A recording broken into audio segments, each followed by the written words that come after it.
L'idée de l'âme sœur est un sujet qui fascine et divise depuis des siècles. Certains croient fermement en l'existence d'une personne prédestinée pour chacun, tandis que d'autres pensent que l'amour véritable se construit au fil du temps et des expériences partagées. Bonjour. Bienvenue sur Symphonie de Relations. Harmonie, équilibre et beauté. Dans cette vidéo, nous allons explorer les différentes perspectives sur l'âme sœur, en nous appuyant fortement sur les références bibliques, tout en intégrant des éléments culturels et psychologiques. Nous verrons comment la foi, la culture et les expériences personnelles influencent notre perception de l'amour et de la destinée. Plongeons ensemble dans ce voyage captivant pour comprendre ce concept complexe et multidimensionnel. Premier point. Perspective biblique et culturelle. Lors d'un séminaire poignant, un orateur a affirmé avec conviction que l'idée d'une âme sœur, prédestinée, n'existe pas. Selon lui, c'est à chacun de faire le bon choix de partenaire, et Dieu nous aidera ensuite à construire cette relation. Cette perspective s'appuie sur la croyance biblique profonde selon laquelle Dieu conçoit la meilleure paire pour chaque personne.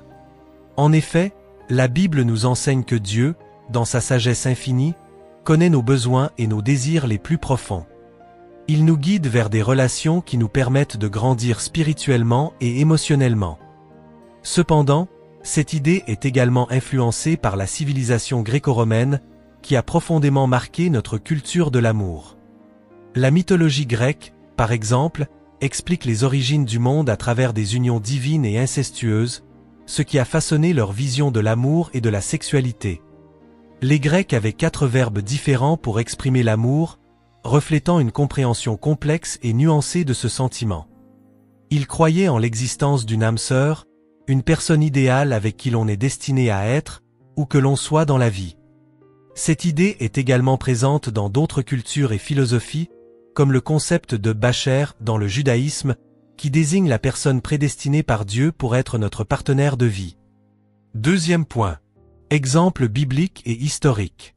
Cependant, en lisant la Bible et en observant la société, il est difficile de trancher de manière rigide sur l'existence d'une âme sœur unique.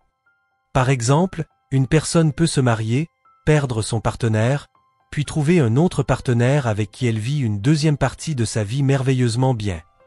Cela suggère-t-il qu'il y a plusieurs âmes sœurs possibles? La Bible elle-même présente des exemples de personnes qui se sont engagées dans des relations avec plusieurs partenaires, comme David et ses nombreuses épouses. Il existe un profil parfait pour chacun, quelqu'un qui est au bon moment, avec les caractères nécessaires pour permettre une évolution progressive ensemble.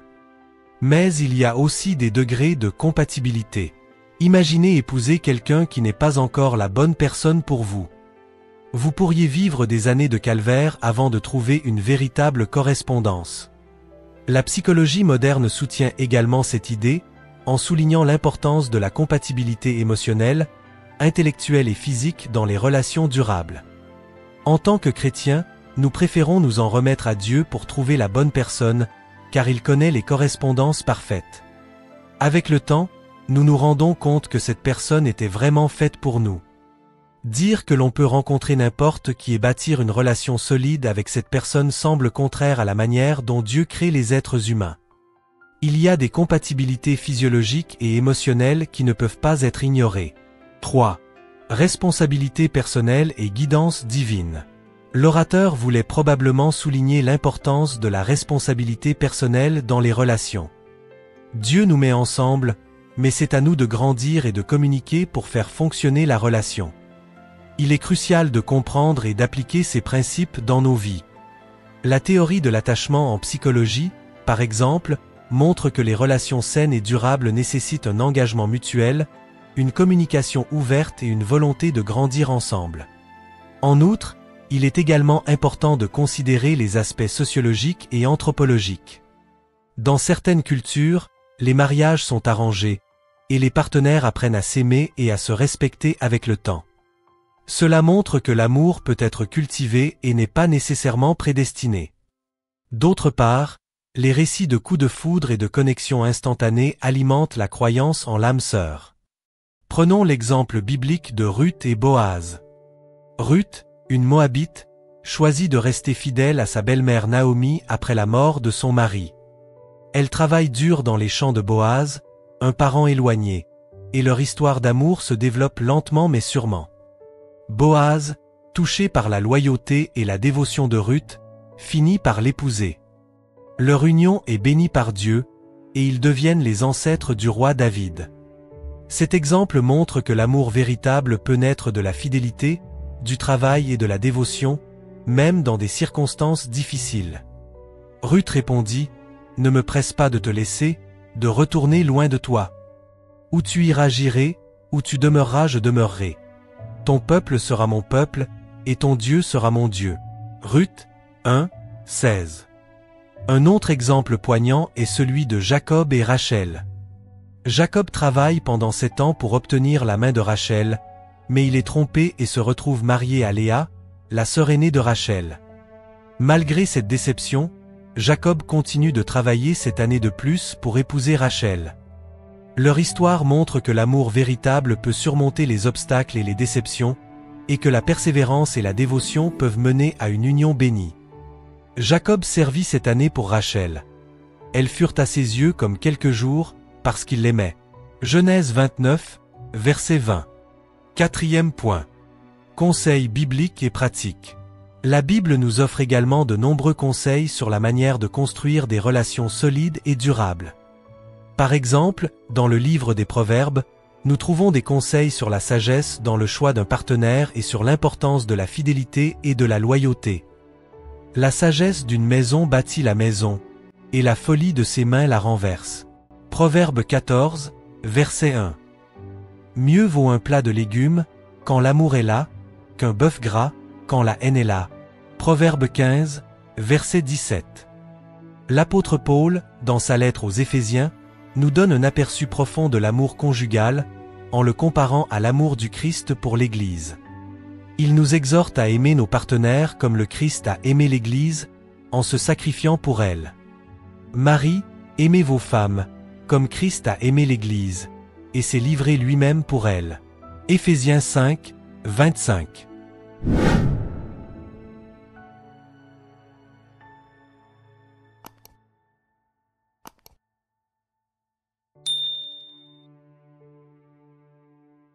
En fin de compte, la question de l'existence de l'âme sœur reste ouverte. Certains croient fermement en cette idée, tandis que d'autres pensent que c'est à chacun de trouver et de construire la relation idéale. La foi, la culture et les expériences personnelles jouent tous un rôle dans notre perception de l'amour et de la destinée. Les neurosciences apportent également un éclairage intéressant, en montrant que l'amour romantique active des régions spécifiques du cerveau, ce qui pourrait expliquer pourquoi certaines personnes ressentent une connexion profonde et unique avec leur partenaire. Il n'y a pas de formule magique pour déterminer si quelqu'un est votre âme sœur. C'est un mélange de compatibilité, de communication, de respect, d'engagement et de croissance personnelle. En suivant les principes bibliques et en prenant le temps de bien connaître la personne, vous pouvez construire une relation solide et durable. L'amour véritable, comme celui décrit dans la Bible, est un voyage de foi, de dévotion et de persévérance. C'est à nous de choisir de suivre ce chemin avec sagesse et amour, en nous appuyant sur la guidance divine et en cultivant des relations profondes et significatives. Point clé à considérer. Numéro 1. Compréhension spirituelle et biblique. Dans la perspective chrétienne, il n'y a pas de concept clair et unique d'âme sœur dans la Bible. Cependant, la Bible offre des principes pour construire des relations solides et durables. Voici quelques versets et principes bibliques à considérer. 1 Corinthiens 13, 4 jusqu'au verset 7. L'amour est patient, il est plein de bonté. L'amour n'est point envieux. L'amour ne se vante point, il ne s'enfle point d'orgueil, il ne fait rien de malhonnête, il ne cherche point son intérêt, il ne s'irrite point, il ne soupçonne point le mal, il ne se réjouit point de l'injustice, mais il se réjouit de la vérité. Il excuse tout, il croit tout, il espère tout, il supporte tout. Numéro 2. Compatibilité et complémentarité. Pour dire que quelqu'un est votre âme sœur, il est important de considérer la compatibilité et la complémentarité. Cela inclut les valeurs et croyances partagées. Avoir des valeurs et des croyances similaires peut renforcer la relation. La communication ouverte et honnête. Une bonne communication est essentielle pour résoudre les conflits et construire une relation solide. Le respect mutuel. Le respect mutuel est fondamental pour une relation saine. Le soutien émotionnel. Être là l'un pour l'autre dans les moments difficiles et se soutenir mutuellement. Numéro 3. Engagement et développement personnel. L'engagement et le développement personnel sont également cruciaux. Cela signifie engagement à long terme. Être prêt à s'engager à long terme et à travailler sur la relation. Croissance personnelle. Encourager et soutenir la croissance personnelle de l'autre. Fidélité et loyauté. Être fidèle et loyal envers son partenaire. 4. Conseils pratiques. Voici quelques conseils pratiques pour déterminer si quelqu'un est votre âme sœur. Priez et cherchez la guidance divine. Si vous êtes croyant, prier pour obtenir des conseils et de la clarté peut être très utile. Prendre le temps de se connaître. Ne précipitez pas les choses. Prenez le temps de bien connaître la personne avant de prendre des décisions importantes. Évaluez la compatibilité. Réfléchissez à vos valeurs, vos objectifs de vie et vos attentes. Assurez-vous qu'ils sont alignés avec ceux de votre partenaire. Cherchez des conseils. Parlez à des amis, des membres de la famille ou des conseillers spirituels pour obtenir des perspectives extérieures. Numéro 5. Signes positifs. Voici quelques signes positifs qui peuvent indiquer que vous avez trouvé votre âme sœur. Sentiment de paix et de sécurité. Vous vous sentez en paix et en sécurité en présence de cette personne. Compréhension mutuelle. Vous comprenez et acceptez les défauts et les qualités de l'autre. Partage des rêves et des objectifs. Vous partagez des rêves et des objectifs communs pour l'avenir. Enfin, il n'y a pas de formule magique pour déterminer si quelqu'un est votre âme sœur. C'est un mélange de compatibilité, de communication, de respect, d'engagement et de croissance personnelle. En suivant les principes bibliques et en prenant le temps de bien connaître la personne, vous pouvez construire une relation solide et durable. L'amour véritable, comme celui décrit dans la Bible, est un voyage de foi, de dévotion et de persévérance. C'est à nous de choisir de suivre ce chemin avec sagesse et amour, en nous appuyant sur la guidance divine et en cultivant des relations profondes et significatives. Mettez un pouce j'aime, activez la cloche de notification et abonnez-vous pour être informé de chaque nouvelle vidéo sur la chaîne Symphonie de Relations.